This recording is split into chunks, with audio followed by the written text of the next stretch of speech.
श्रीरूपा साग्रजाता सहगणरं कृष्णचैतन्यदेवं श्रीराधा कृष्ण हरे कृष्णा कृष्णा कृष्णा हरे हरे हरे राम राम राम हरे हरे हरे कृष्णा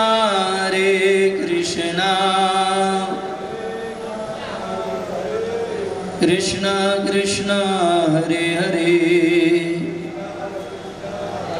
हरे राम राम राम हरे हरे। फार फार धन्यवाद। मूकं करोति वाचालं पंगुं लंघयति गिरिं यत्कृपातमहं वन्दे श्रीगुरुदीनतारिणं परमानन्दमाधवं श्रीचैतन्येश्वरम्।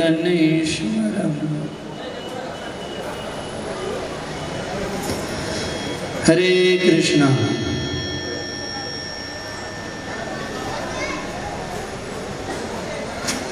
हरे कृष्णा। त्यांना सहन करण्याची शक्ती प्रदान करो। आंतरराष्ट्रीय कृष्ण भावनामृत संघ इस्कॉन 40 गाव परिवार हा त्यांच्या पूर्ण दुःखामध्ये सहभागी आहे आणि मला इथे भगवंताची कथा करण्याबद्दल जे आमंत्रण दिलं गेलं त्याबद्दल मी पूर्ण अमृतकार परिवारांचं धन्यवाद देतो। सुरुवात, मध्य आणि अंत 3 विषयांवर होणार आहे। सुरुवात होईल या भौतिक जगाची सत्यता, ज्या भौतिक दुर्लभ आहे, तर मला काय करायचं या मनुष्य जीवनामध्ये किंवा या मनुष्य जीवनाचं प्रयोजन काय आहे, अशा 3 विषयावरती आपण चर्चा करू। सर्वप्रथम भौतिक जगाची सत्यता। महाभारतामधली ही सुंदर कथा आहे। या कथेमध्ये सुंदर वर्णन आहे। एकदा युधिष्ठिर महाराज भगवंताच्या पूजेला बसलेले आहेत आणि पूजा करत असताना युधिष्ठिर महाराज जे आहेत त्यांनी भीमाला सांगितलेले की हे भीम, अरे मी पूजेला बसतोय, जर कोणी मला भेटायला आलं तर त्याला सांग की थोडा वेळ थांबा किंवा त्याला काय पाहिजे तू दे आणि मोकळं कर। ठीक आहे। युधिष्ठिर महाराज जे आहेत ते बसलेले आहेत पूजेला आणि भीम जे आहे ते द्वारावर उभे आहेत। एक व्यक्ती धावत येतो आणि धावत येऊन तो भीमाला भेटतो आणि भीमाला म्हणतो मला युधिष्ठिर महाराजांना भेटायचंय। भीम म्हणतात का, काय कारण आहे तुला युधिष्ठिर महाराजांना भेटायचंय, काय असेल तर सांग, मी तुला मदत करतो। ते म्हणे झालं असं की मी रोज शेतात जातो, आजही शेतामध्ये गेलो होतो आणि शेतात गेल्यानंतर मी पाहिलं की मी शेताच्या रक्षणासाठी, पिकाच्या रक्षणासाठी मी जे कुंपण बनवलं होतं ते कुंपणच शेतातलं पीक खात होतं। शेतातलं पीक खातंय, तरी असं कसं काय झालं? हे ऐकल्यानंतर भीमाला काही कळेना। अरे कुंपण तर गाय, बकरी, बैल त्याच्यापासून पीक वाचवण्यासाठी असतं, कुंपणच कसं शेत खातंय? तर म्हणे काही मला कळत नाही, थांबा, युधिष्ठिर महाराज आल्यानंतर त्यांना प्रश्न विचारा। पहिला व्यक्ती बसतो ना बसतो, दुसरा व्यक्ती धावत येतो। तो म्हणे मला युधिष्ठिर महाराजांना भेटायचंय। त्याने विचारलं का, काय समस्या आहे? तर म्हणे मी विहिरीतून पाणी काढत होतो, एक कळशी भरून पाणी काढलं आणि ते मी 8 मडक्यांमध्ये ओतलं। 8 मडकी जी आहेत ती पूर्ण भरली, पण ज्यावेळी मी त्या 8 मडक्यामधलं पाणी त्या कळशीत भरण्याचा प्रयत्न केला त्यावेळी कळशी अर्धीच भरली। आता हे ऐकल्यानंतर भीमालाही प्रश्न पडला, आपल्यालाही प्रश्न पडला असेल की अरे मडक्यातलं पाणी तर पूर्ण 8 मडकी भरली, पण पुन्हा ते पाणी ओतलं तर मडकी अर्धीच कशी भरली कळशी. भीम म्हणला मला नाही कळत, थोडा वेळ बसा, युधिष्ठिर महाराज येतील त्यांना विचारा. भीम पुन्हा बसला, युधिष्ठिर आलेले व्यक्ती बसले. तितक्यात तिसरा व्यक्ती धावत आला आणि त्यांनी युधिष्ठिर महाराजांना भेटायचं सांगितलं. भीमाने सांगितलं ते पूजेमध्ये आहेत, तुझी अडचण काय ते मला सांग. मग त्या व्यक्तीने सांगितलं, तिसऱ्या माणसाने, की मी सुईचं जे टोक आहे त्या टोकातून एका व्यक्तीला हत्ती घालताना पाहिलं. प्रश्न नीट आहे का? मी सुईच्या टोकातून हत्तीला घालताना पाहिलं आणि हत्ती त्या सुईच्या टोकातून निघाला. हत्तीची सोंड निघाली, हत्तीचे पाय निघाले, हत्तीचं पोट निघालं आणि हत्तीची शेपूट मात्र अडकली. नीट लक्षात घ्या प्रश्न. सुईच्या टोकातून हत्ती निघाला पण हत्तीची शेपूट मात्र अडकून गेली. हे ऐकल्यानंतर भीम म्हणाला की मला काही कळणार नाही त्याचं उत्तर, तुम्ही बसा. आणि युधिष्ठिर महाराज आल्यानंतर त्यांना उत्तर विचार. ते बसले. चौथा व्यक्ती धावत आला. चौथा व्यक्ती धावत आला. तो म्हणे मला प्रश्न विचारायचा युधिष्ठिर महाराजांना. ते म्हणे विचारा, काय प्रश्न आहे? युधिष्ठिर महाराज पूजेमध्ये आहेत. ते म्हणे प्रश्न हा आहे की मी पाहिलं की रस्त्यामध्ये एक मोठा दगड पडला होता, जायला यायला अडचण होती. आम्ही 20-22 जणांनी प्रयत्न केला,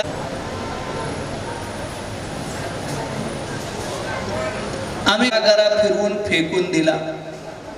आता हे ऐकल्यानंतर भीम अजूनच गर्भगडीत झाला की बाबा हे काय प्रश्न आहेत.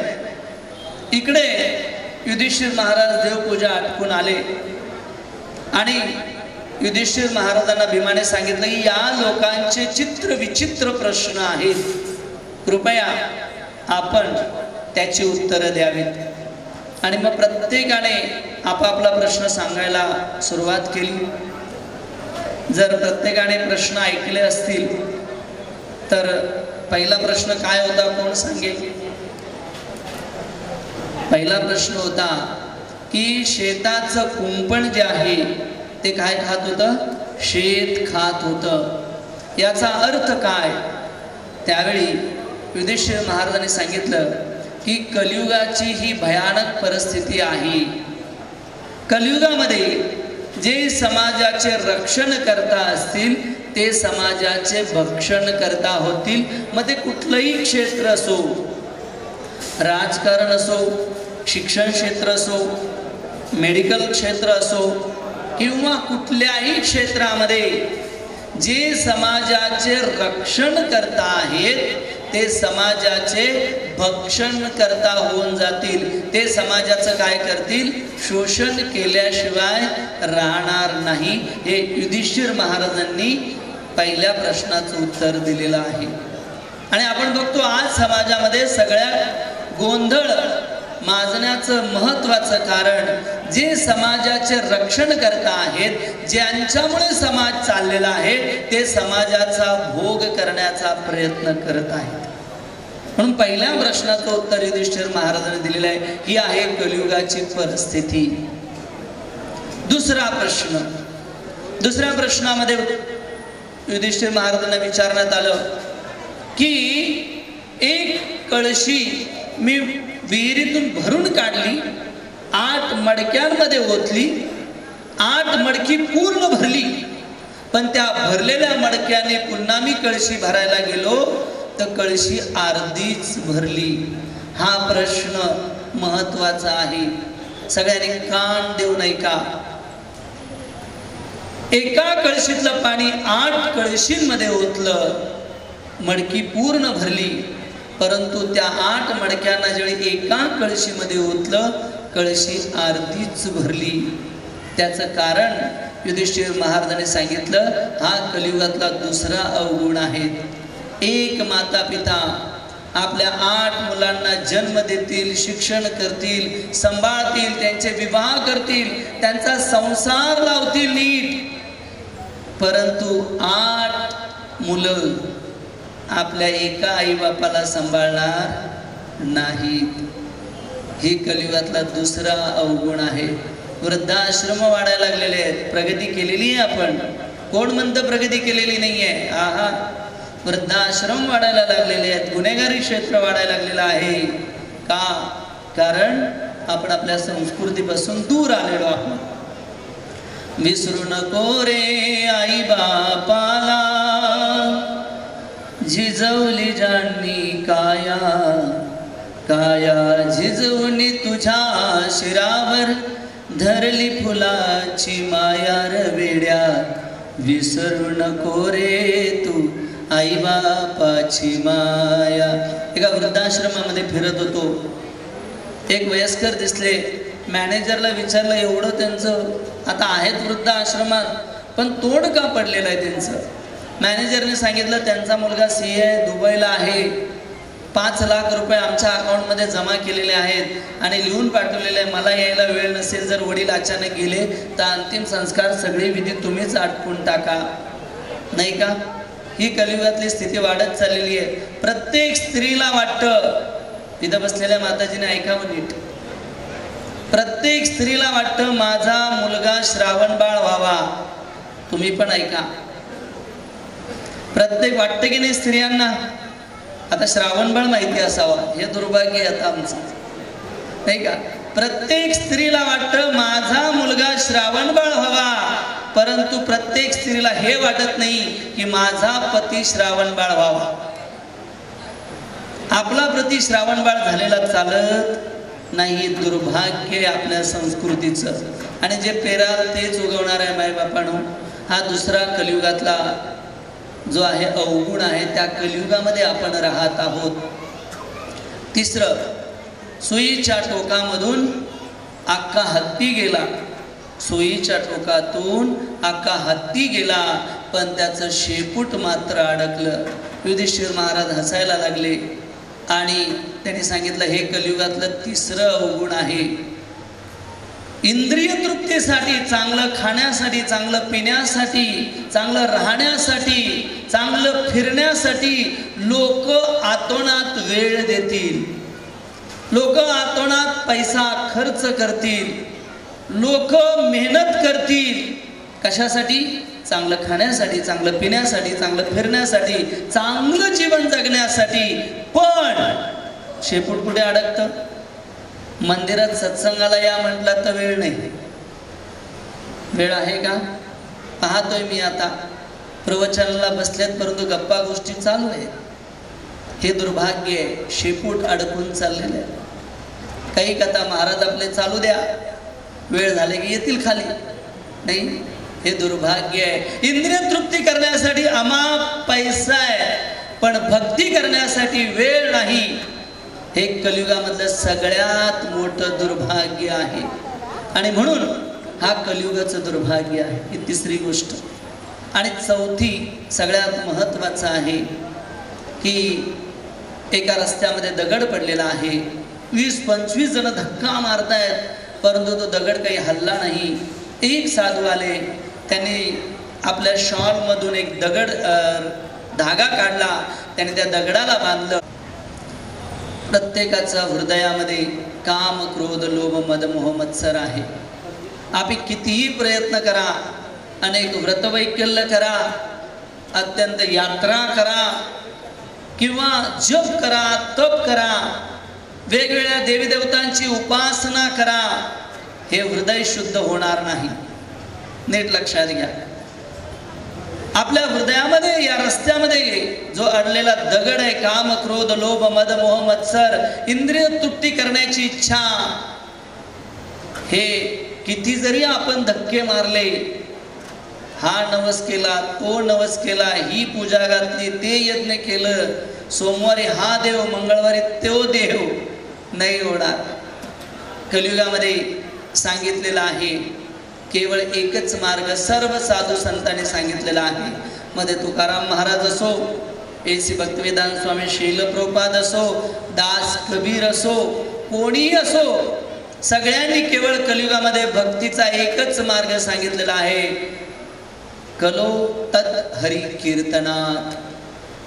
कलियुगामध्ये केवळ भगवंताच्या नावाचं कीर्तन, भगवंताच्या नावाचा जप हीच एक विधी आहे आपल्या हृदयातले जे अनर्थ आहेत ते दूर करण्यासाठी. तो द्वेष आहे, ती ईर्ष्या आहे, ते मनुष्य जीवनाचा उद्देश प्राप्त करायचं असेल कृती कीर्तनात. सतयुगामध्ये ध्यान होतं, त्रेतायुगामध्ये मोठे मोठे यज्ञ होते, द्वापर युगामध्ये मोठी मंदिरात जाऊन मूर्ती पूजा करणं अनिवार्य होतं, कलियुगामध्ये आयुष्य कमी, वेळ कमी, बुद्धी कमी, पैसा कमी, शुद्धता कमी. तर भगवंतांना प्राप्त कसं करणार? ते एकच साधन आहे आणि ते म्हणजे भगवंताच्या नावाचा जप. हरेर्नाम हरेर्नाम हरेर्नामेव केवलम कलो नास्तेव नास्तेव नास्तेव गतिरन्यथा. कलियुगामध्ये दुसरं साधन सांगितलेलं नाही. तुकोबा महाराजांनी सांगितलेलं आहे, नाम संकीर्तन साधन पैसोपे जळतील पापे जन्मांतरीचे. तुलसीदासाने सांगितलंय कलियुग केवल नाम आधारा. म्हणून कलियुगामध्ये जर भगवंतांना प्राप्त करायचं असेल, आपल्या हृदयातले अनर्थ जर घालवायचे असेल तर आपल्याला केवळ एक आणि एकच गोष्ट करावी लागणार आहे आणि ते आहे भगवंताच्या नावाचा जप. बाकी काही विधी आपल्याला भगवंताच्या धामामध्ये घेऊन जाणार नाही. तर ही महाभारतातली कथा आहे. महाभारतामधला आपण पहिला विषय चर्चा झाली की कलियुगाची स्थिती. कलियुगामध्ये आईवडिलांची सेवा कोण करणार नाही, इंद्रिय तृप्तीमध्ये लोक व्यस्त होऊन जातील आणि त्याचबरोबर जे समाजाचे रक्षण करता आहे ते भोग करता होऊन जातील. मग ते कुठलंही क्षेत्र असो. आणि म्हणून यातून जर आपल्याला बाहेर यायचं असेल, या कलियुगाला जाणून जर आपल्याला भक्ती करायची असेल, त्यासाठीच हा मनुष्य देह दिलेला आहे. बाकी मनुष्य देह कशासाठी मिळालेला नाहीये. मी मागे प्रवचनला आलो तर प्रश्न विचारला होता. आज मी तुम्हाला प्रश्न विचारतो, सगळ्यांनी हात वरती करून उत्तर द्या.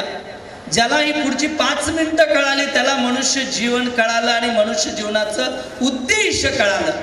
नाही तर कुत्रा, मांजर, गाढव आणि आपल्यामध्ये काही फरक नाही. थोडं सरळ बोलतो. ही 5 मिनिटं भगवद्गीतेची समजून घ्या. मी तुम्हाला प्रश्न विचारतो, माईबापांनो हात वरती करून उत्तर द्यायचं आहे. किती लोकांना आनंद हवाय?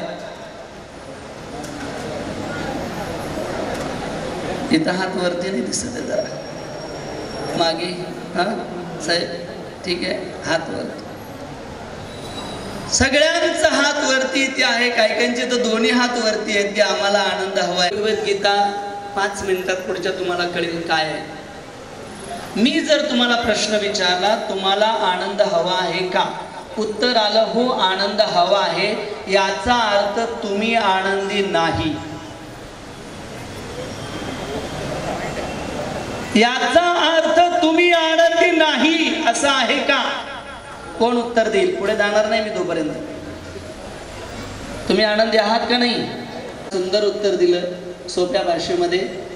अजून आनंद हवा आहे, नाही का? मग काय उत्तर आहे? सोप्या भाषेत दिल मांगे मोर. बघा नीट लक्षात घ्या. मी ज्यावेळी तुम्हाला प्रश्न विचारला, तुम्हाला आनंद हवा आहे काय? उत्तर आलं हो, आम्हाला आनंद हवा आहे. याचा अर्थ असा होत नाही की तुम्ही आनंदी नाहीये. तुम्ही आनंदी आहात. जीवनामध्ये चांगल्या गोष्टी होतात, विवाह होतो, शिक्षण होतं, आनंदी असतो. पण दिल मागे मोर, अजून आनंद आम्हाला हवा आहे. आता नीट लक्षात ठेवा, आतापर्यंत भगवद्गीता सांगते आपली 2 शरीर आहेत. नीट लक्षात घ्या, आपली 2 शरीर आहेत आणि या 2 शरीराचे 2 स्वभाव आहेत. हे जे पंचतत्वाने बनवलेलं शरीर आहे, याने आतापर्यंत सगळं काय केलंय? चांगलं खाल्लं असेल, चांगलं फिरलो असेल, चांगले कपडे घातले असतील, चांगली गाणी गायली असतील, चांगली गाणी. मग आनंद राहिला कशा? चांगलं खाल्लं, चांगलं पिलं, मुलांना जन्म दिला, सगळं झालं, तरी देखील आनंद हवाय. मग आनंद राहिला कशात? नीट लक्षात घ्या, आपली 2 शरीर आहेत, 2 शरीराचे 2 स्वभाव आहेत. हे शरीर पंचतत्वाने बनवलेलं जे शरीर आहे, सोन्याचे दागिने घाला, हे शरीर आनंदी होणार नाही. कारण या शरीराचा स्वभावच नाही. झोपेपर्यंत या शरीराला आनंद देण्याचा प्रयत्न करत आहोत. आणि म्हणून इथेच नाही, मी जगाच्या बाहेर, भारताच्या बाहेर मी लोकांना प्रश्न विचारले, काय तुम्हाला आनंद हवा आहे का? लोक हात वरती करतात, हो वी वॉन्ट हॅपीनेस, आम्हाला आनंद हवा आहे. कारण हे शरीर आनंद देतच नाहीये. मारा डिओड्रंट, लावा सेंट, लावा लिपस्टिक, घाला कपडे, अरे बाबा हे आनंद देणार नाहीये. दुसरं शरीर आहे. भगवद्गीता सांगते आत्मा, मन, बुद्धी, अहंकार, सूक्ष्म शरीर, या शरीराचा स्वभाव आहे आनंद घेणे.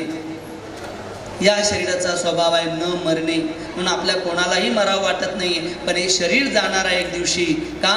कारण या शरीराचा स्वभाव नाही न मरणे, आत्म्याचा स्वभाव आहे न मरणे. म्हणून आपल्याला न मरावं असं वाटतं. या आत्म्याचा स्वभाव आहे आनंद घेणे. पण आपलं झालंय काय?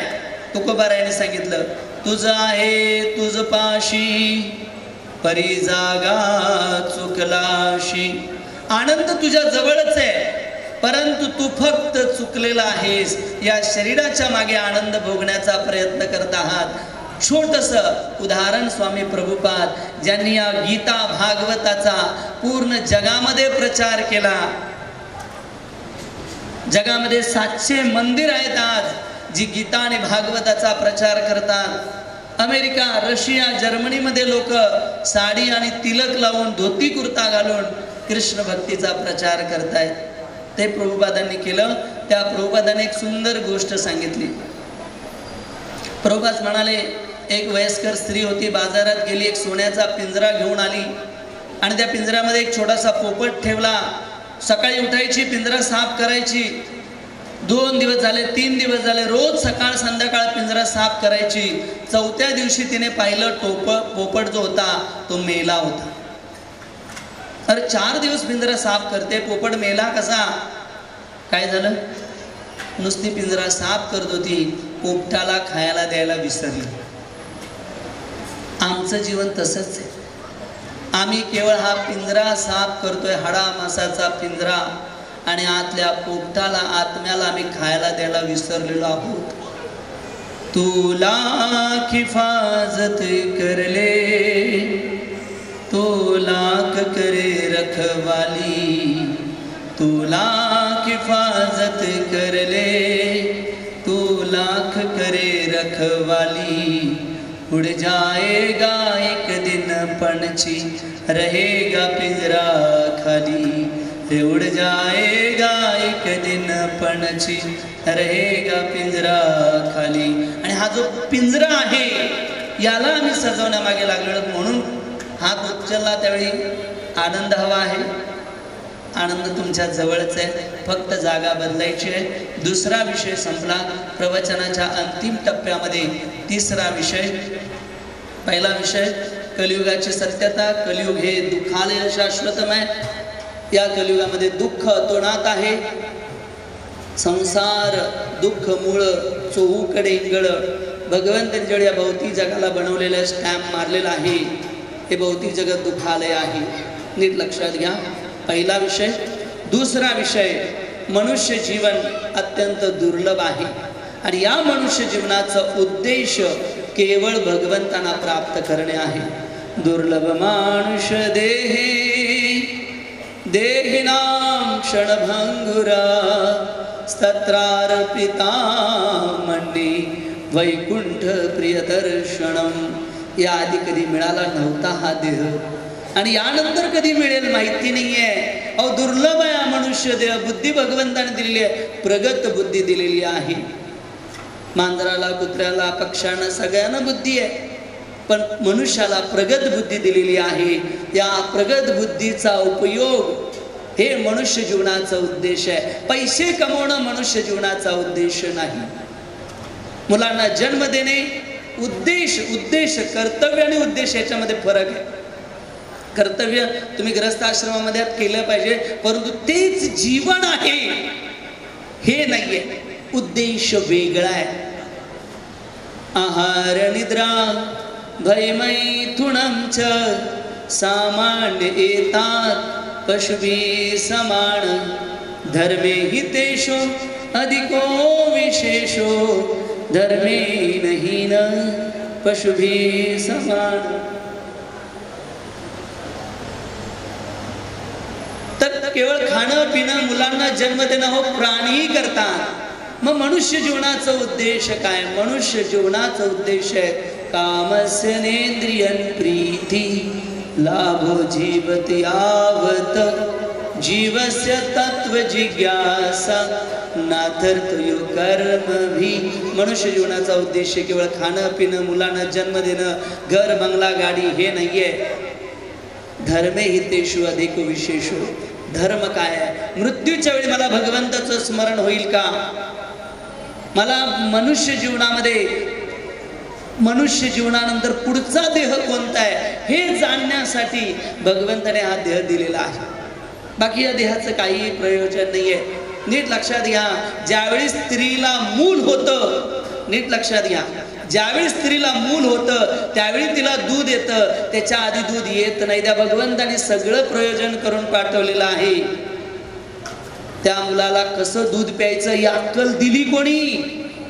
त्या भगवंताने दिलेली आहे। त्यामुळे भगवंताने सगळं नियोजित केलेलं आहे। आपले ठरलेले श्वास आपण घेणार आहोत, आपण ठरलेल्या पापण्या आपण मिटवणार आहोत, आपण कितकं खाणार आहोत त्याची कॅपॅसिटी भगवंताने दिलेली आहे। ज्या दिवशी आपला कोटा पूर्ण झाला, बँक बॅलन्स संपला, हरे कृष्णा। मनुष्य जीवनाचा उद्देश नीट लक्षात घ्या, मनुष्य जीवनाचा उद्देश आहे अंते नारायण स्मृती कामस्य नेंद्रियन प्रीती लाभो जीवत लाभ। जीवनाचा लाभ काय, का ही प्रगत बुद्धी मिळालेली आहे हे जाणण्यासाठी हा मनुष्य देह आहे। आणि म्हणून पहिली गोष्ट कलियुग भयानक आहे। दुसरं मनुष्य देह दुर्लभ आहे, पुन्हा मिळणार नाही। छोटंसं उदाहरण देतो। आपल्या संस्कृतीमध्ये अंतिम संस्कार झाला की एक मडकं फोडलं जातं। मडकंच फोडतात तुमच्या इकडं का कळशी ठेचते? नाही, हांडा स्टीलचा मडकं, बरं ठीक। का बरं मडकं असतं? कोणी विचार करेल तर या जेवढ्या पातोंड्याकरांमधून कोणी हात वरती करून मला उत्तर द्यावं। का मडकं फोडलं जातं? मी थांबतो, हात वरती करून उत्तर द्या।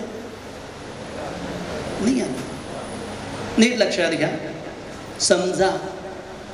हे जर जाणलं तर मनुष्य देहाचा उद्देश कळेल। मायबापानो, फार गरजेचं आहे आपल्याला जाणणं। ज्यावेळी त्याला अग्नी दिला जातो, मडक्याला टाच मारले जाते आणि सांगितलं तर फिरून तू निघून जा। आणि फोडताना त्याला सांगितलं जातं मागं बघायचं, सरळ पुढे निघून जायचं, आरोळी देत। बरोबर आहे? मडकच का फोडतो? लहानपणी मला प्रश्न हा, नीट लक्षात घ्या, मडकं घटाघटाने बनतं, मातीच्या कणाकणाने मडकं बनतं। आणि मग ते मडकं ज्यावेळी फुटतं त्यावेळी ते परत जुडतं का? नाही परत जुडत ते। त्याच प्रकारे आम्ही एका परिवारामध्ये, एका गावामध्ये, एका समाजामध्ये कणकणाने काळ आणि कर्म यांनी एकत्र झालेलो आहोत। आणि वेळ आल्यानंतर आम्ही देखील विलुप्त होऊन जाणार आहोत, कधी न मिळण्यासाठी। नीट लक्षात घ्या, पुन्हा कधी मिळणार नाही आहोत। आणि म्हणून आपल्याला जीवनाचं देह ध्येय, मुलांची काळजी, परिवाराची काळजी, कर्तव्य करा, परंतु मनुष्य जीवनाचं ध्येय विसरू नका। आणि हे या भगवद्गीतेमध्ये लिहिलेलं आहे, हीच मॅन्युअल आहे। मनुष्य जीवनाचं ध्येय भक्ती करणं आहे। तुझं आहे तुझं पाशी जसं। नीट लक्षात घ्या, तुकोबारायाने सांगितलेलं आहे, जाऊ देवाची या गावा। आपलं गाव वैकुंठ लोक आहे। वैकुंठ हा शब्दाचा अर्थ आहे वय आणि नाही, आणि कुंठ म्हणजे दुःख। जिथे दुःख नाही आहे तिथे आपल्याला जायचं आहे, या आत्म्याला तिथे पोचवायचं आहे। आणि त्यासाठी हा देह दिलेला आहे, त्यासाठी ही बुद्धी दिलेली आहे।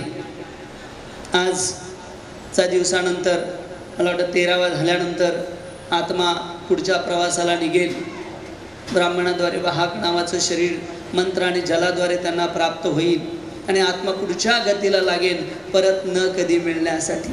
म्हणून आपला उद्देश केवळ खाणं पिणं मुलांना जन्म देणं नाही, तर भगवंताची भक्ती करणं हा दुसरा विषय। आणि अंतिम टप्प्यात तिसरा विषय, आता मला कळालं मनुष्य जीवनाचं ध्येय भगवंतांना प्राप्त करणं आहे, मला कर्तव्य पण करायचं आहे। मग कलियुगामध्ये मला काय करायचं आहे? सोप्यात सोपी भक्ती कलियुगामध्ये सांगितलेली आहे। नीट लक्षात घ्या, नाम संकीर्तनम यस्य सर्व पाप प्रणाशनम. कलियुगामध्ये केवळ भगवंताच्या नावाचा जप आणि भगवंताच्या नावाचं कीर्तन हीच एक विधी आहे भगवंतांना प्राप्त करण्यासाठी. अन्य दुसरी विधी नाही आहे, अन्य दुसरी विधी नाही आहे. श्रीमद भागवतमध्ये अजामिल दृष्टांत आहे. अजामिल आयुष्यभर पापकर्मामध्ये लागला. मृत्यूच्या वेळी यमदूत न्यायला आले, पण अजाणतेने त्याने नारायण म्हणून आवाज दिला. विष्णुदूत आले आणि दोघांची चर्चा फार सुंदर आहे भागवतमध्ये. अजामिलामध्ये त्या श्रीमद भागवतमध्ये वर्णन आहे, आपण जे करतो त्याचे 24 साक्षी आहेत. 24 साक्षी. आपण ज्या भूमीवर बसलो, जे आकाश, हवा, अग्नी, वायू, जल, 10 दिशा, दिवस, रात्र, चंद्र, सूर्य, तारे हे सगळे साक्षी आहेत. आम्ही जे करतो ते, आणि ते पाहतायत की याला मनुष्य जीवन दिल्यानंतर याने काय केलेलं आहे. आणि म्हणून ते सगळे गुप्त रीतीने आपले फोटो काढत असतात आणि रिपोर्ट पाठवतात चित्रगुप्ताकडे. म्हणून त्याचं नाव आहे चित्रगुप्त. आपल्याला वाटतं कोण बघतं आम्हाला, कोण काय. नाही नाही, इथे जे बसलेले आज जे काही केलेलं आहे त्याचा रिपोर्ट ऑलरेडी गेलेला आहे. हे 24 साक्षी आहेत. हे यमदूत आणि त्यांच्यामध्ये चर्चा आहे. आणि मग यमराजांना विचारलं यमदूतांनी की तुमच्याकडे आम्हाला कोणाला आणायचंय, हा फरक स्पष्ट करा. त्यावेळी फार सुंदर श्रीमद भागवतमध्ये श्लोक आहे. जीवान भक्ती भगवत गुणनामधेय चेतस न स्मरति तत चरणारविंद कृष्णायुन नमति शिरे कदापि. फार सुंदर आहे. जीवान भक्ती ही जीवा ज्याचं भगवंताचं नाव घेत नाही, जो या जीवेने भगवंताचं नाव घेत नाही, नुसता ब्या ब्या ब्या मला पाहिजे मला पाहिजे, हे करायचं ते करायचं, हे राहिलं असं राहिलं, त्याने असं केलं तिने असं केलं, हां ब्या ब्या ब्या नाही. जीवान व्यक्ती ज्याचं जीवा भगवंताचं नाव घेत नाही आहे. चेतस न स्मरती, ज्याच्या चेतनेमध्ये भगवंताचं स्मरण होत नाही. दिवसभर संसाराचं स्मरण, समाजाचं स्मरण, भगवंताचं स्मरण होत नाही. आणि ज्याचं मस्तक भगवंताच्या चरणावर झुकत नाही, यमराजी सांगतात त्याला माझ्याकडे घेऊन या. आणि म्हणून कलियुगामध्ये भगवंतांना प्राप्त करण्याचं सोपं साधन जगद्गुरु श्रील प्रभुपाद चैतन्य महाप्रभूंनी दिलेलं आहे. भगवंताच्या नावाची 108 मण्यांची माळ हातामध्ये घ्यायची आहे. सकाळी उठायचं आहे, स्नान करायचं आहे आणि प्रत्येक मण्यावरती 108 मण्यांची माळ आहे. हरे कृष्णा कृष्णा कृष्णा हरे हरे, हरे राम राम राम हरे हरे, हरे कृष्णा कृष्णा कृष्णा हरे हरे, हरे राम राम राम हरे हरे. या नामाचा जप करा आणि आपलं जीवन सार्थक करा. मृत्यूनंतर तेच येणार आहे. शेवटचं प्रवचनाचं शेवटचं उदाहरण Alexander the great. Alexander the great यांनी शरीर सोडलं, मेला. ज्याची पूर्ण जगावर सत्ता होती तो मेला. त्याने मंत्र्याला बोलवलं आणि सांगितलं माझी इच्छा आहे की मेल्यानंतर मला दोन्ही हात मोकळे करून गावभर फिरवा आणि नंतर पुरा. तर त्याने मंत्र्याने विचारलं असं का? तर म्हणे माझ्या चिठ्ठीमध्ये लिहून ठेवलंय मी, पण मला असं करा. ते म्हणे ठीक आहे. अलेक्झांडर दी ग्रेट मेला, त्याला गावभर फिरवलं हात मोकळे करून आणि मग पुरलं. आणि मग चिठ्ठी काढली. त्या चिठ्ठीतला मेसेज अलेक्झांडर दी ग्रेट लिहितात. ते म्हणतात की अलेक्झांडर दी ग्रेट पूर्ण जगावर माझी सत्ता होती. अलेक्झांडर दी ग्रेट माझ्याकडे मोजना येणार नाही इतकी संपत्ती होती. अलेक्झांडर दी ग्रेट त्याच्याकडे अमाप नोकर चाकर होते. अलेक्झांडर दी ग्रेट ज्याने अनंत स्त्रियांचा भोग केला, असा अलेक्झांडर दी ग्रेट. पूर्ण जगावर माझी सत्ता होती, अमाप संपत्ती माझ्याकडे होती, अनेक नोकर चाकर माझ्याकडे होते आणि अनेक स्त्रियांचा उपभोग केला. परंतु हा अलेक्झांडर खाली हाताने आला आणि खाली हाताने चालला. आणि म्हणून भगवंताची भक्ती करणं, भगवंताचं नाम घेणं हेच मनुष्य जीवनाचा उद्देश आहे. कर्तव्य करा, परंतु जर आपण भगवंताचं नाव घेतलं नाही तर त्या घराला अर्थ राहत नाही, त्या परिवाराला अर्थ राहत नाही, त्याच्या कार्याला अर्थ राहत नाही. आणि म्हणून भगवंत केंद्रबिंदू ठेवून आपण भक्ती करावी. पुन्हा एकदा मला वाटतं माझा वेळ झालेला आहे, वेळ संपलेला आहे. तर पुन्हा एकदा आपल्या सगळ्यांचं धन्यवाद. मी सगळ्यांना विनंती करेन की सगळ्यांनी दोन्ही हात वरती करायचे आहेत आणि आपण प्रार्थना करणार आहोत. राम राम हरे हरे. थोडं बेंबीच्या देठापासून प्रेमाने. हरे कृष्णा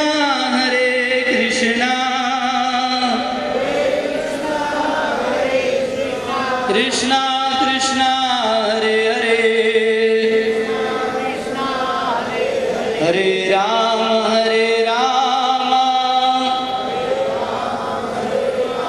राम राम हरे हरे. शेवटचं एकदा त्यांनी आपल्यासाठी जे काही केलं असेल, कोणी आई असेल, वडील असतील, मुलं असतील, नातेवाईक असतील, काहीतरी आपल्यासाठी केलेलं आहे, त्यांच्यासाठी कृतज्ञता म्हणून त्यांचं धन्यवाद. कृष्णा कृष्णा हरे हरे, हरे राम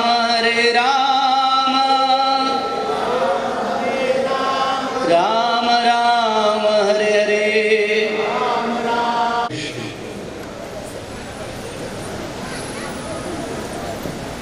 संघर्ष.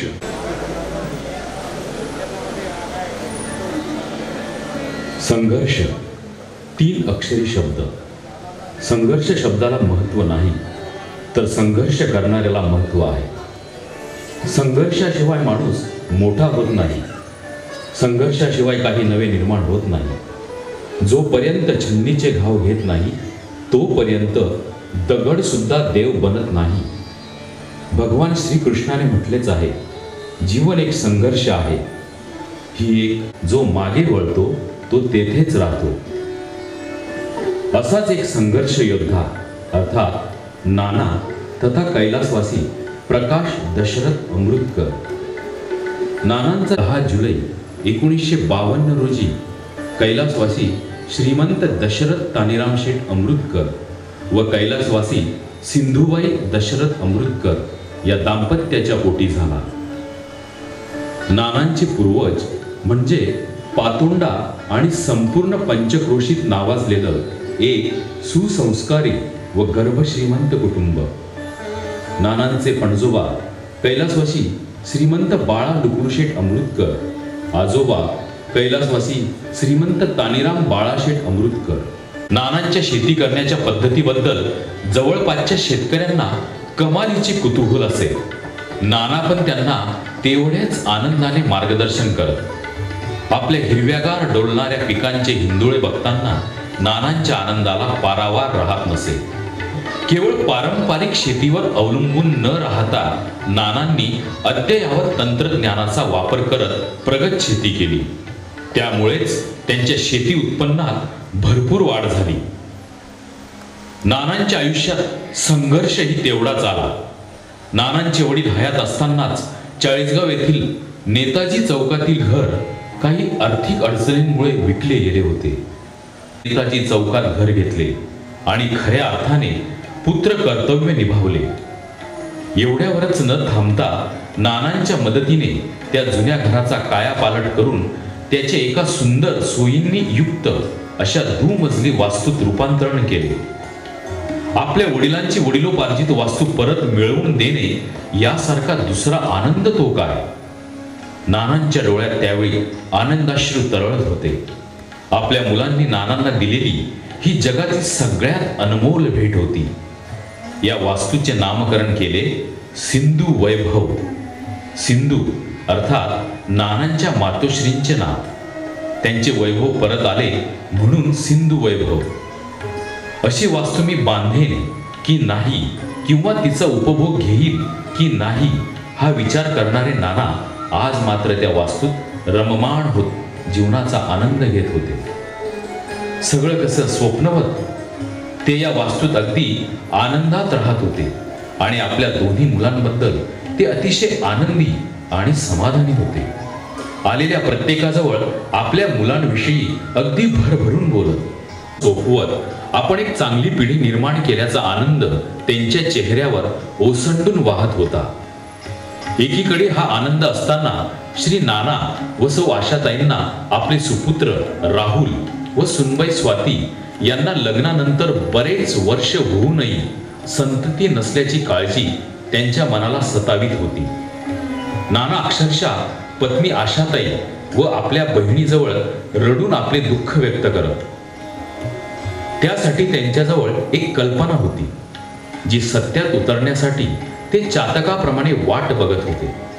ती कल्पना म्हणजे आपले दुसरे चिरंजीव वैभव व मोनाली यांना जर दुसरे अपत्य झाले तर ते अपत्य मोठे चिरंजीव राहुल दत्तक घेतील. आणि नानांची प्रार्थना परमेश्वराने ऐकली. अखेर तो सुवर्ण दिवस उजाडला. दिनांक 8 जानेवारी 2019 रोजी वैभव व मोनाली या दाम्पत्याला पुत्ररत्न प्राप्त झाले. त्याचे नाव ठेवण्यात आले प्रीत. प्रीत यांच्या उपस्थितीत प्रीतचा दत्तक विधान सोहळा मोठ्या थाटामाटात पार पाडला. नानांच्या आनंदाला पारावार उरला नाही. नानांसाठी तो दिवस अविस्मरणीय होता. राहुलजी आणि सौ स्वाती यांना पुत्र सुख लाभले. सिंधू वैभव वास्तू अगदी गोकुळासारखी आनंदाने व समाधानाने वाहत होती. आपल्या भावाच्या आनंदासाठी दुसऱ्या भावाने केलेला त्याग, खरंच धन्य ते बंधुप्रेम आणि धन्य त्या दोन्ही बहिणी समान जावा स्वाती व मोनाली. आपल्या कर्तबगार आणि आज्ञाधारक मुलांची व्याधाम यात्रा केली नाही, कारण नाना म्हणत माझी शेती म्हणजेच माझ्यासाठी 4 धाम आहे. नानांनी आपल्या आयुष्यात अनेक चढ उतार ती त्यांच्या धर्मपत्नी सौ आशाताई यांनी. नानांच्या प्रत्येक सुखदुःखात त्या मामा आजोबा पती वडील अशा सर्व नात्यांची जबाबदारी त्यांनी अगदी चोखपणे पार पाडली. आपल्या घरात एकुलती एक मुलगी म्हणून आपले बंधू अशोक बापू यांची कन्या प्रियंकाचा विवाह सोहळा पूर्वीचा अष्टवरांचा कार्यक्रम आशाताईंच्या आग्रहाने नाना व आशाताई यांनी खूप उत्साहात पार पाडला. अनंत आबांचा चिरंजीव अर्थात नानांचा पुतण्या शुभम याला नोकरी लागल्याचे समजतात नानांनी सर्व अमृतकर परिवारात पेढे वाटून आपला कैलासवासी वसंत तानीराम वाणी तसेच श्री रमेश आबा व सौ सुमती काकू पातोंड्याला येणार असल्याचे समजले की ते त्यांना विठ्ठल मंदिरापर्यंत घ्यायला जात असत. रमेश आबा फार मोठे उद्योगपती आहेत असं ते सगळ्यांना अभिमानाने सांगत. आपल्या काकांविषयी त्यांना खूप आदर होता. नानांच्या पडत्या काळात माजी सरपंच परशुराम त्र्यंबक पाटील यांनी सुद्धा नानांना वेळोवेळी आर्थिक मदत केली. परशुराम दादांनी त्यांना कधीही नाही म्हटले नाही. नानांनी त्यांच्या 5ही आत्यांचे हक्काचे माहेरघर म्हणून सिंधू वैभव निवासस्थान सदैव जिवंत ठेवले. केवढे प्रेम, केवढी माया. नानांचे आपल्या मामांवर विशेष प्रेम होते. मामांनी पण आपल्या भाच्याला भरभरून प्रेम दिले. नानांचे मामा म्हणजे कळवण येथील त्या काळचे प्रसिद्ध कायदेतज्ञ कैलासवासी केदू काळू कोठावदे उर्फ के दादा, तसेच बेज तालुका कळवण येथील कैलासवासी श्रीमंत काशीनाथ शंकर मेतकर, कैलासवासी विश्वनाथ शंकर मेतकर, कैलासवासी रामदास शंकर मेतकर, कैलासवासी आनंद शंकर मेतकर, भाचे बहीण मेहुणे यांचे पातोंड्याला येणे म्हणजे नानांसाठी आनंदाची पर्वणी असे.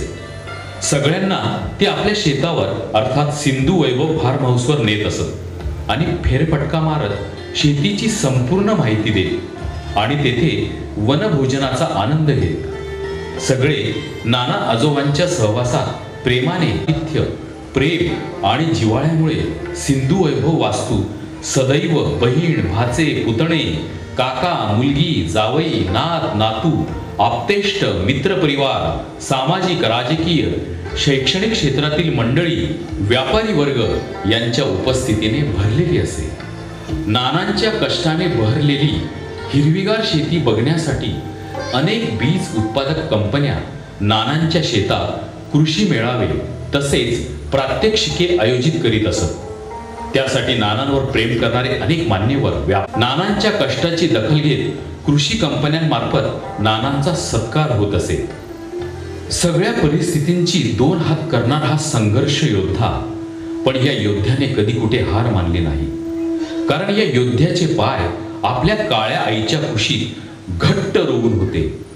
कितीही अस्मानी संकटे आली तरी या काळ्या आईच्या उदरातून अंकुर फुटायचा राहत नाही, हा निसर्ग नियम नानांच्या अगदी आयुष्याशी निगडीत होता. अशा या संघर्ष योद्ध्याचे अचानक जाणे म्हणजे जणू मोत्यासारख्या बहरलेल्या पिकावर अचानक अवकाळी पावसाने थैमान घालत तोंडचा घास हिरावून नेणे असे काहीसे अघटित झाले आहे. नानांचे अचानक जाणे म्हणजे अमृतकर परिवारावर हा खूप मोठा आघात होता. नाना, तुम्ही आयुष्य भरभरून जगला. आयुष्य कसं जगावं हे तुम्ही आम्हाला शिकवलं.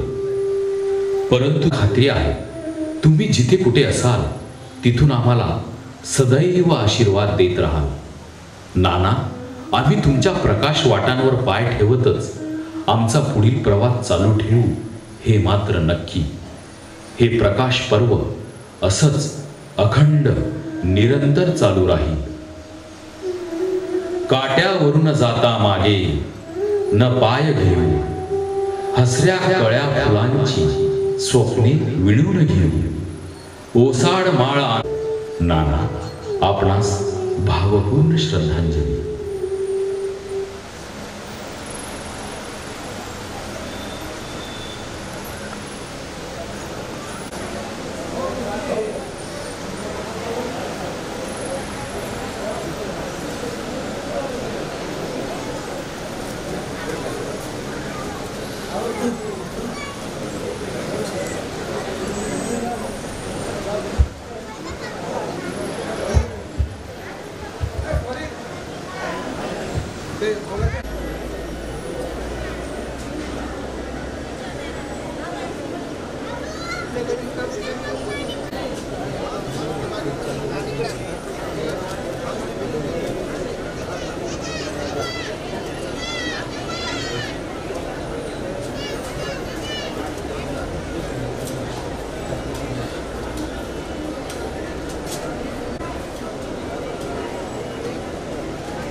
आणि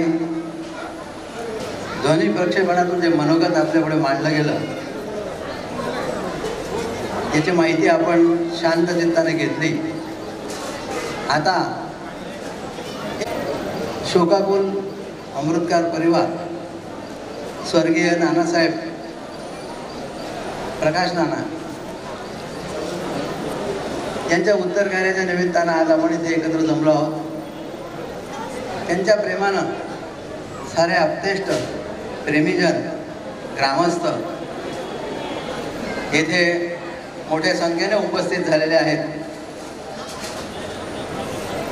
प्रभूजींच्या अमृतवाणीतून जीवनाचं सार, जीवनाचं तत्व आणि कर्तव्य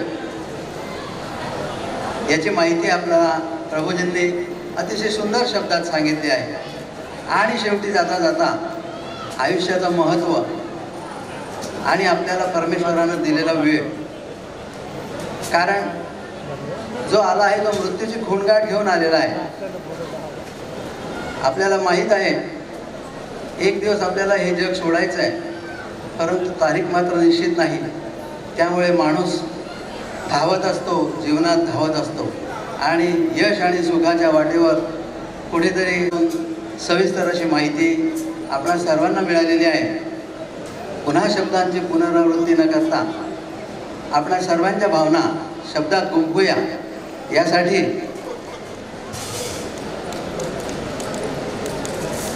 सर्वप्रथम पातोंडा येथील पंचायत समिती माजी सभापती आदरणीय संजू भाऊ, मी यांना विनंती करतो की त्यांनी आपल्या भावना व्यक्त करायच्या आहेत. वैभव अमृतकर यांचे वडील प्रकाश दशरथ अमृतकर यांचं हृदयविकाराच्या तीव्र झटक्याने दुःखद असं निधन झालं. त्यांच्या गंधमुक्त अवतरकाराच्या निमित्तानं आपण सगळेजण इथं एकत्र जमलेलो आहोत.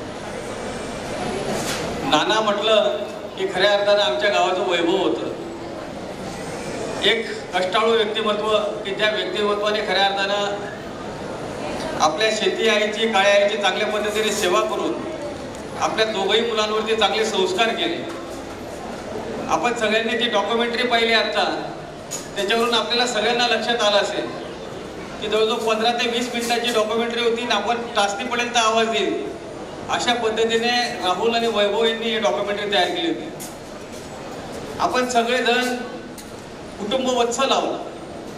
आपण सगळेजण कुटुंबावरती प्रेम करणारे आहोत. आपण सगळेजण नातेवाईकांवरती प्रेम करणारे आहोत. पण एका साखळीत बांधून ठेवणारा, सगळ्यांमध्ये प्रेम जिव्हाळा निर्माण करणारा हा परिवार की आज आपल्याला काहीतरी शिकवून गेला असं मला वाटतं. की कोणाजवळ काय आहे याच्यापेक्षा प्रेमाने कोणाशी कसं वागता येईल आणि आपला स्वभाव लोकांपर्यंत आपल्या या प्रेमाने लोकांना कसं जिंकता येईल. खरंच पाहिलं तर मध्यंतरीची परिस्थिती अतिशय बिकट होती आणि अशा परिस्थितीवरती मात करत नानांनी असेल, नानांच्या दोघंही मुलांनी असेल, आपल्या कुटुंबाला एक उंचीवरती नेलं, समाजामध्ये एक चांगलं स्थान निर्माण केलं. आणि अशा या कुटुंब वत्सल नानांचं अचानकपणे जाणं या दोघंही भावंडांसाठी अतिशय शॉक होता. कारण की ही सगळी घडीत खूप कष्टाने उभी केली होती. मी नेहमीच सांगत आलेलो आहे की हा अमृतकर जो परिवार आहे हा खूप मोठा जनसंपन्न परिवार होता आमच्या पाटोंडे गावातला आणि आजही आहे. म्हणजे खूप मोठा गोतावळा नातं होता असलेला हा आमचा अमृतकर परिवार की धडी काट्याने एक वेळा सोनं मोजणारा हा आमचा अमृतकर परिवार आणि त्याच वैभवाने आज उंचीवरती नानांनी आणि नानांच्या दोघंही मुलांनी ह्या परिवाराला नेलं. खऱ्या अर्थात नानांना अजून 5-10 वर्ष आयुष्य देवाने द्यायला पाहिजे होतं. खूप प्रेमळ मुलं आहेत दोघंच्या दोघं. आमच्या गावात सुद्धा सामाजिक भावना जपत असताना त्यांनी खूप मोठं काम उभं केलेलं आहे. परंतु आपण म्हणतो की देवाच्या जर काही मनात असेल तर त्याच्या पुढे आपण कोणाचं चालत नाही. आमच्या पातोंडे गावातील साऱ्या संस्था आलेल्या सर्व ग्रामस्थ नातेवाईकांच्या वतीनं पुनश्च एकदा नानांना भावपूर्ण श्रद्धांजली अर्पण करतो. नानांचा आत्मा या विश्वाच्या भोगतीने कुठे स्थिरावला असेल त्यांना प्रभूंनी चांगली जागा मिळो अशी प्रार्थना करतो. आणि ह्या डॉक्युमेंटरीच्या माध्यमातून खऱ्या अर्थानं प्रत्येकाला एक प्रेरणा मिळेल, चांगला संदेश आज दिलेला आहे. दोघं मुलांनी तुमचं खऱ्या अर्थानं कौतुक करावं तेवढं थोडंच राहील. कारण की असे संस्कार आपण जेव्हा या सगळ्या गोष्टी समाजापुढे आणतो तेव्हा समाजाला एक चांगली शिकवण मिळते. म्हणून दोघंही मुलं अतिशय सुंदर की ज्यांनी खूप चांगल्या पद्धतीने आपल्या आईवडिलांची सेवा केली अशा दोघंही मुलांना आज खूप मोठ्या दुःखातून जावं लागत आहे. मी पुढच्या वेळा त्या दोघांना सावरण्याची प्रभूंची प्रार्थना करतो. थांबतो. माझी श्रद्धांजली संपतो. आपणा सर्वांना परिचित असे सामाजिक कार्यकर्ते नानासाहेब हरिभाऊ घुसळे यांना मी विनंती करेन की त्यांनी आपल्या भावना व्यक्त करायच्या आहेत.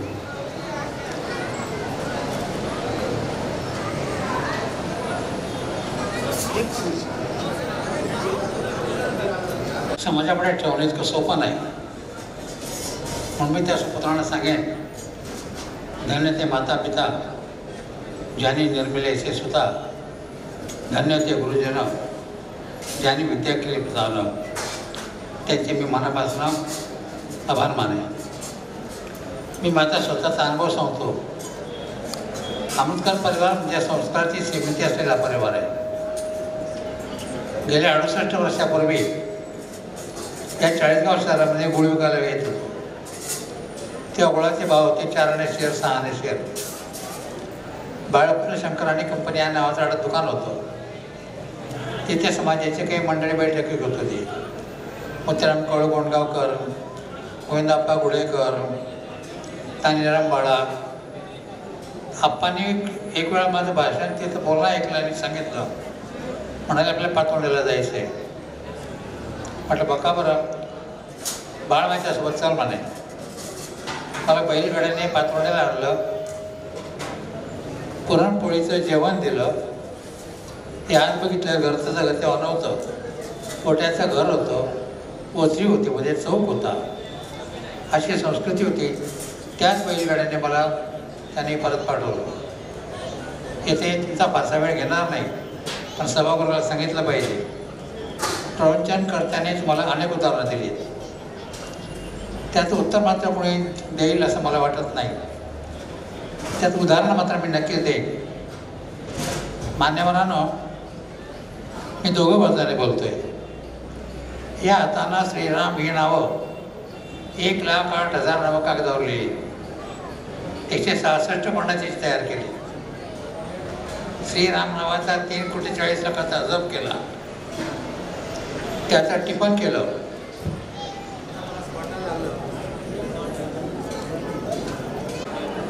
सगळं विगतवार लिहिलं. 7 भावांना एकेकाला ती डायरी पाठवली. 3 मुलांना आणि मुलीला डायरी पाठवली. आता त्याचा पूर्ण होती कशी करायची. मला माझ्या पत्नीच्या संस्काराची आठवण झाली म्हणून फुलाच्या बाजारात गेलो. एका माऊलीकडनं फुलांचा रेट विचारले. तो महिना संपत आला आणि दुसऱ्या दिवशी नेमकी महाशिवरात्री होती. हा योग म्हणावा. ते सगळं एकत्र केलं. 5 पक्वान्न तयार केले. गाईचं तूप, गाईचं शेण, गाईचं गोमूत्र, दूध आणि पाणी, मध असं सगळं एकत्र केलं. तो पालापाचोळा त्याच्यात टाकला. तपोवनामध्ये गेलो आणि 5 जळांना आळं करून ते सगळं अर्पण करून आलो. ही खऱ्या अर्थानं केलेली नामसेवाची सेवा आहे. म्हणून माझं म्हणणं असं आहे की रोज नामजप जर केला की तुम्हाला मी आवर्जून सांगतो, काय करते ते तुम्ही ठरवा. जाता जाता सांगेन, जे पेरायला ते उगवेल. आज नानांना त्यांच्या आयुष्याचा चित्रपट बघून मला फार समाधान वाटलं. पुन्हा नानांना मनपूर्ण आदर व्यक्त करतो आणि मी माझ्या शब्दांना विरामपद देतो. लाडशाखे वाणी समाज महिला मंडळ पातोंडा, वाणी समाज मंडळ पातोंडा, सरपंच ग्रामपंचायत ग्रामस्थ मंडळ पातोंडा, लाडशाखे वाणी समाज मंडळ 40गाव, राजेंद्रजी पाचपुते धुळे, सुनीलजी तात्या नेरकर धुळे, शिरोडे परिवार नगर देवळा यांच्याकडून भावपूर्ण श्लोक संदेश प्राप्त झालेले आहे. तो एक नामोल्लेख करतो. त्यानंतर लाडशाखे वाणी समाज सन्मित्र वंदनाताई भोपाळ, महालक्ष्मी महिला संघ सटाणा, सौ मंगला माधव मेणे अध्यक्षा, श्री गजानन ग्रामीण बिगर शेती संस्था कळवण, हरिविका वाणी अंमळनेर सामाजिक अध्यक्ष, संचालक कृषी उत्पन्न बाजार समिती खांदे शिक्षण मंडळ, यादव विठ्ठल अमृतकर शिनकर पाचोरा. तसेच लाडशाखे वाणी समाज मंडळ 40गाव, महिला मंडळ, सेवाभावी चॅरिटेबल ट्रस्ट, ज्येष्ठ नागरिक संघ, गुरुदत्त नागरी सहकारी पतसंस्था, सोलाईमाता फ्रेंड्स ग्रुप, युवा मंच महाराष्ट्र, लाडशाखे वाणी युवा मंच शाखा 40गाव, चाळीगावातील सर्व ज्येष्ठ श्रेष्ठ सामाजिक कार्यकर्ते, नगर देवळा येथील समाज मंडळ आणि अमृतकार परिवार, सर्व उपस्थित आपण सर्वांच्या वतीने नानांना भावपूर्ण श्रद्धांजली अर्पण करतो. या संदर्भात नानांचे नात कुमारी आर्या, नातू स्वरित हे बोलणार होते, पण आता आपण थोडं थांबूया. मित्रांची सूचना आहे, भाचे व्याही जावया जे मान्यवर इथे उपस्थित असतील त्यांनी प्रसादिक भोजन पित्तर म्हणून घ्यायचं आहे. आपण सर्व उपस्थितांनी प्रसादिक भोजन घ्यायचं आहे. जाताना परिवाराला भेटून जायचं आहे. आणि महत्त्वाची गोष्ट म्हणजे या परिवाराने नानांच्या स्मरणार्थ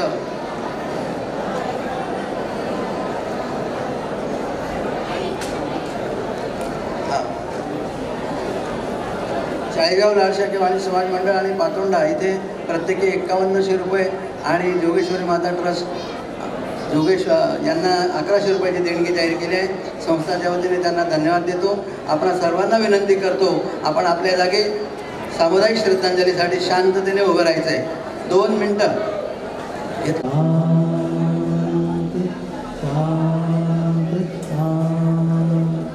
धन्यवाद.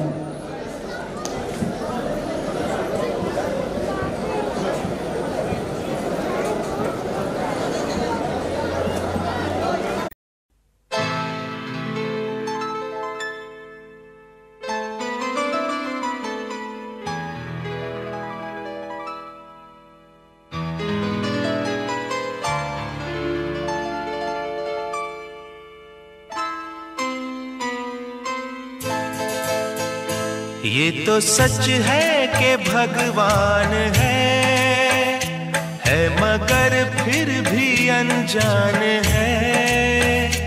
ये तो सच है कि भगवान है मगर फिर भी अनजान है.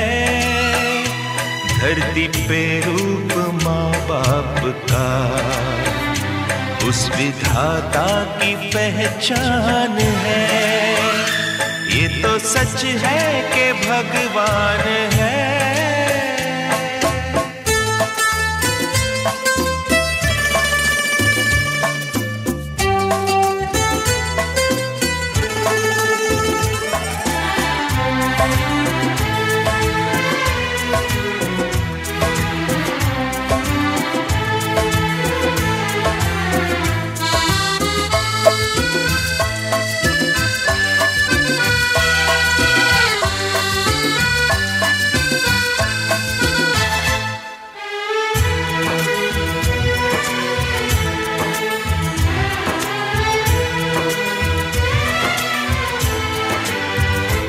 जन्मदाता है जो नाम जिनसे मिला, थाम कर जिनकी उंगली है बचपन चला.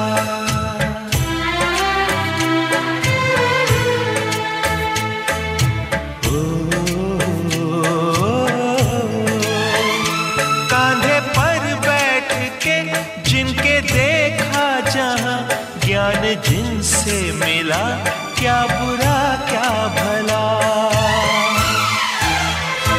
इतने उपकार है क्या कहें, ये बताना ना आसान है.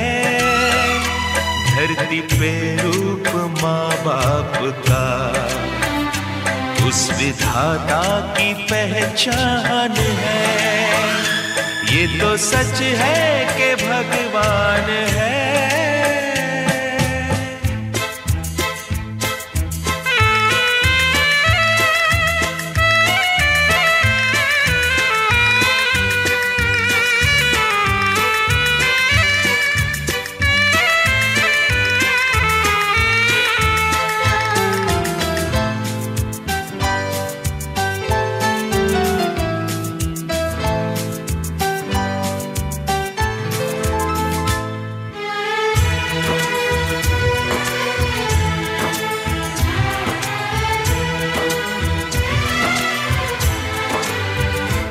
जन्म देती है जो माँ जिसे जग कहे, अपनी संतान में प्राण जिसके रहे.